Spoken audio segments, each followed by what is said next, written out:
ஓம் சாய்ராம். நல்லது நினைப்போம், நல்லது நடக்கும். தலைப்பு பார்த்துருப்பீங்க. ரொம்ப பவர்ஃபுல்லான டைட்டில்.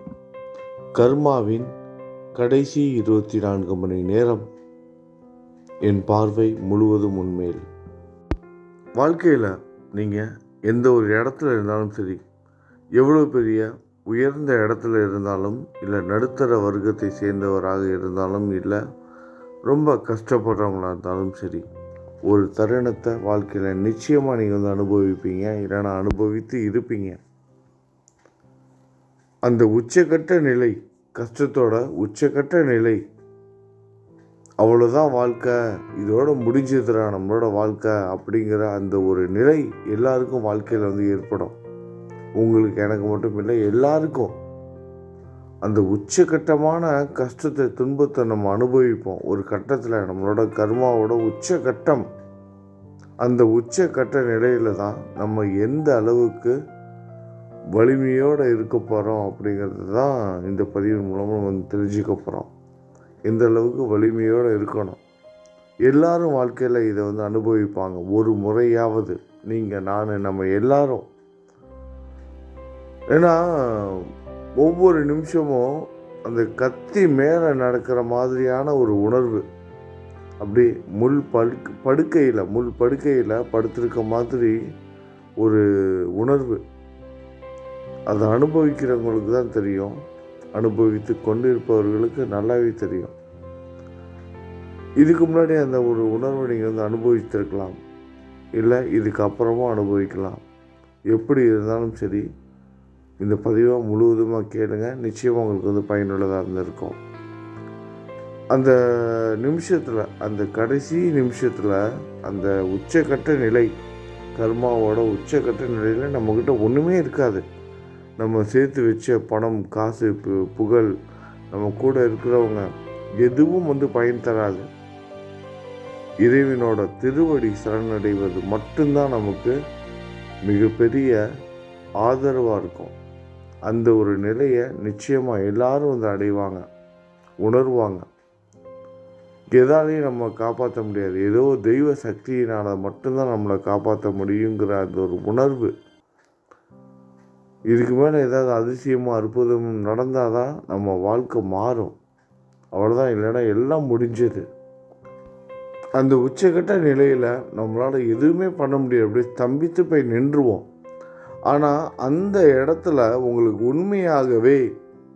உண்மையாகவே உங்களுக்கு இறை நம்பிக்கையும், உங்களோட குரு மீது நீங்கள் வைத்திருக்கிற பக்தி, அசைக்க முடியாத நம்பிக்கை இருந்துச்சு அப்படின்னா, அதிலிருந்து மீண்டு வருவதற்கான ஒரு பாதையை அவர் காமிப்பார். நீங்கள் துவண்டு போய் உட்காராமல் இருக்கணும். அந்த நிமிஷத்தில் எல்லாமே உங்கள் விட்டு போன மாதிரியான ஒரு உணர்வு, ஒரு சூழ்நிலை ஏற்படும் எல்லாருக்கும் வாழ்க்கையில். அந்த நிலையில் ஒரு பாதையை ஏதாவது ரூபத்தில் யார் மூலமாவது உங்களுக்கு காமிப்பார். மன ஆறுதலாகவோ, இல்லை நம்பிக்கையோ, இல்லை பணம், பொருள், காசு, பணம், ஏதாவது ஒரு ரூபத்தில் ஒரு நல்ல செய்தி, ஏதாவது ஒரு ரூபம், ஏதாவது ஒரு நம்பிக்கையை கொடுப்பாரு கடவுள். இதுக்கு நீங்கள், நான், நம்ம யாரும் விதி விலக்கு கிடையாது. சூழ்நிலை எல்லாருக்கும் ஏற்படும். ஆனால் அவர் தர நம்பிக்கை, எல்லாருமே சாயை கும்பிடலாம், எல்லாருமே பூஜைகள் செய்யலாம், வழிபாடுகள் செய்யலாம், என்ன வேணால் செய்யலாம். ஆனால் அந்த நம்பிக்கை நம்ம மனசில் இருக்கணும். சில பேர் என்னென்னா, நான் சாயை தினமும் கும்பிட்டுட்டு இருக்கும்போது கூட என் வாழ்க்கையில் இப்படிப்பட்ட ஒரு கஷ்டத்தை நான் ஏன் அனுபவிக்கணும், இந்த கர்மாவை நான் ஏன் அனுபவிக்கணும், இந்த சூழ்நிலையை நான் ஏன் அனுபவிக்கணும் அப்படிங்கிற மாதிரியான கேள்விகள்லேருந்து வெளியே இந்த கர்மா, இந்த நிமிஷம் எனக்கு இவ்வளவு கொடிய தீமைகளை செய்து கொண்டிருக்கிறது, இருந்தாலும் என்னோட சாய் என்னை கைவிட மாட்டார், நான் தான் இதை அனுபவித்து ஆகணும், இதுலேருந்து வெளியே வருவதற்கும் நான் தான் முயற்சி செய்யணும், அதற்கான பாதையை, அதற்கான சக்தியை என்னோட கடவுள் எனக்கு கொடுப்பாரு. என் குடும்பத்தை, என் கூட சேர்ந்தவங்கள, என்னை சார்ந்து இருப்பவங்களுக்கு நான் தான் தைரியம் கொடுக்கணும். நானே உடஞ்சி போய் உட்காரக்கூடாது. நான் தான் என் தலையில் எல்லா சுமைகளையும் நான் தூக்கி சமைப்பேன், என்னால் முடியும், என்னையும் பாதுகாத்து கொண்டு என் குடும்பத்தையும் என்னால் பாதுகாக்க முடியும், நான் இழந்த சந்தோஷத்தை என்னால் மீட்டு கொண்டுட்டு வர முடியும், என் குடும்பத்தையும் என்னால் பார்த்துக்க முடியும். அந்த ஒரு நம்பிக்கை உங்களுக்குள்ளே வந்திருக்கணும். அப்படி இருந்துச்சுன்னா நிச்சயமாக எப்பேற்பட்ட கர்ம வினையிலிருந்து உங்களால் மீண்டு வர முடியும். அந்த நம்பிக்கை உங்கள் மனசுக்குள்ளே இருக்கணும். அதை விட்டுட்டு நான் இந்த பரிகாரம் செய்கிறேன், இந்த பூஜை செய்கிறேன், நான் இத்தனை பேருக்கு அன்னதானம் கொடுக்க போகிறேன் என்னோடய கர்ம வினைகள் தீர்வதற்காக, அது இதுன்னு சொல்லிட்டு குழப்பிக்கிட்டே இருந்தீங்கன்னா நிச்சயமாக உங்களால் மீண்டு வர முடியாது. உங்களுக்குள்ளே அந்த நம்பிக்கை இருக்கணும். இறைவன்கிட்ட சரணடைஞ்சிட்டோம், இறைவன் என்னை பார்த்துக்குவார் அப்படிங்கிற அந்த ஒரு நம்பிக்கை தான் உங்களை காப்பாற்றுமே தவிர நீங்கள் செய்கிற பூஜையோ வழிபாடுகளோ பரிகாரங்களோ உங்களை காப்பாற்றாது. இதை முதல்ல மனசில் வச்சுக்கோங்க. முயற்சி செய்கிறவனுக்கு யாரெல்லாம் நம்பிக்கையோடு இருக்காங்களோ, யார் இறைவன் என் கூட இருக்கார், என்னால் மீண்டு வர முடியும்னு துணிந்து செயல்படுகிறானோ அவன் செயலில் காமிக்கணும். அவனை போராடணும், போராடி எதிர்த்து நிற்கணும். மலை போல் அவன் முன்னாடி இருக்கிற பிரச்சனைகளுக்கு முன்னாடி அவனால் எந்திரிச்சு நிற்கிறதுக்கு முயற்சி செய்தான் அப்படின்னா அவன் எந்திரிச்சு நிற்கிறதுக்கான கைகளை சாய் கொடுப்பார். ஒரு ஊன்றுகோலாக அவர் நிற்பார். அவரை பிடிச்சி நீங்கள் எந்திரிச்சு நிற்கலாம். அதை விட்டுட்டு அழுது புலம்பிக்கிட்டு எப்போ பார்த்தாலும் சாயி சாயின்னு சொன்னால் மட்டும் உங்களோட நிலைமை மாறாது. நீங்கள் சாயி சாயின்னு என்ன பண்ணணும், எந்திரிச்சு நிற்க முயற்சி பண்ணணும். நீங்கள் சாயி சாயின்னு கீழே படுக்கக்கூடாது, சாயி சாயின்னு எந்திரிச்சு நிற்கணும். நீங்கள் எந்திரிச்சு நிற்கணும் அப்படின்னா நீங்கள் முயற்சி பண்ணணும். உங்களோட சக்தி என்னன்னு நீங்கள் புரிந்து கொள்வதற்கு முற்படணும். அந்த முழு சக்தியும் உங்களுக்குள்ள சாய் கொடுப்பார். சாயை நம்பின எல்லாத்துக்கும் அந்த ஒரு சக்தி உள்ளுக்குள்ள இயற்கையாகவே இருக்கும்.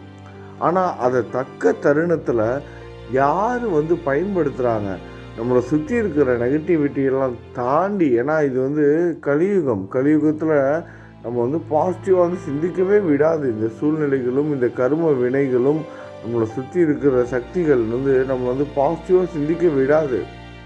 ஏதாவது ஒரு ரூபத்தில் சாய் உங்களுக்கு வழிகாட்டுற மாதிரியே ஏதாவது ஒரு ரூபத்தில் தீய வழிகளையும் உங்களுக்கு காமிக்கும், தவறான வழிகளை காமிக்கும்.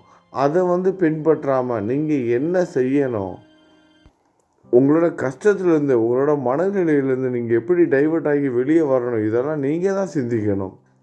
அதை விட்டுட்டு தேவையில்லாத பரிகாரங்கள் பூஜைகளில் போயிட்டு கவனத்தை செலுத்திக்கிட்டு இருந்தீங்கன்னா நெகட்டிவிட்டி தான் அதிகமாகும். நல்லா தெரிஞ்சுக்கோங்க. பரிகார பூஜைகளில் நீங்கள் கலந்துக்கிட்டிங்கன்னா நெகட்டிவிட்டி தான் அதிகமாகும். பரிகார பூஜைகளில் அதிகமாக கலந்துக்காதீங்க. உங்களோட சக்தி என்னன்னு தெரிஞ்சுக்கிட்டு எந்திரிச்சு நிற்க முற்படுங்க. கைக்கு அப்பாற்பட்ட விஷயங்களை சாய்கிட்ட ஒப்படைச்சிடுங்க. அது போதும்.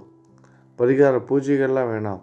சாய்கிட்ட முழுவதுமாக சரணடைஞ்சிருங்க. சாயி, இவ்வளோ கொடுமையான நிலைமை என் வாழ்க்கையில் நடந்துக்கிட்டு இருக்கு, என் குடும்பத்தில் நடந்துக்கிட்டு இருக்கு, இந்த எல்லா கஷ்டத்தையும் நான் தூக்கி சுமக்க போகிறேன், எல்லாருக்கும் ஆறுதல் கொடுக்க வேண்டிய நிலையில் நான் இருக்கேன்.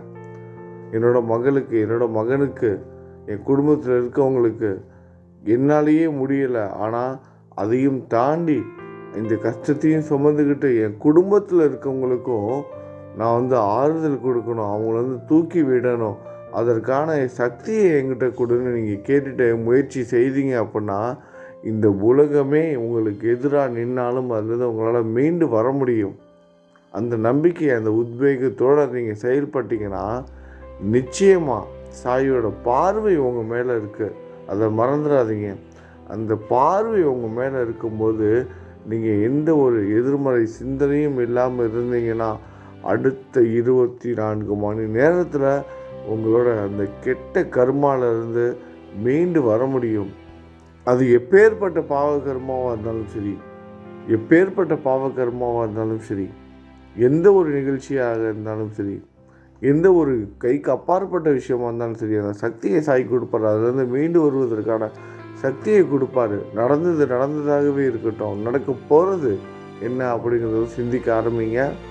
நம்பிக்கையோடு இருங்க. எந்த ஒரு தருணத்துலேயும் மனம் தளர்ந்து போயிடாதீங்க. எதிர்மறையாக சிந்திக்காதீங்க. நீங்கள் நம்பிக்கையோட நேர்மறையாக சிந்தித்தால் மட்டும்தான், பாசிட்டிவ் வைப்ரேஷனோடு இருந்தால் மட்டும்தான் உங்களையும் உங்கள் குடும்பத்தையும் உங்களால் வந்து பாதுகாத்து கொள்ள முடியும். நீங்கள் எந்த ஒரு சூழ்நிலையில் இருந்தாலும் இதை வந்து மறந்துடாதீங்க. நம்பிக்கையோட நேர்மறை சிந்தனையோடு இருங்க. கைக்கு அப்பாற்பட்ட விஷயத்தை சாய்கிட்ட ஒப்படைச்சிட்டு தைரியமாக நம்பிக்கையோடு இருங்க. உங்கள் குடும்பத்துக்கும் உங்களுக்கும் சாய் எப்போவும் நல்லது மட்டும்தான் செய்வார். நம்பிக்கையோடு இருங்க. எல்லாமே நல்லதே நடக்கட்டும். நல்லதே நினைப்போம், நல்லதே நடக்கும். ஓம் சாய்ராம்.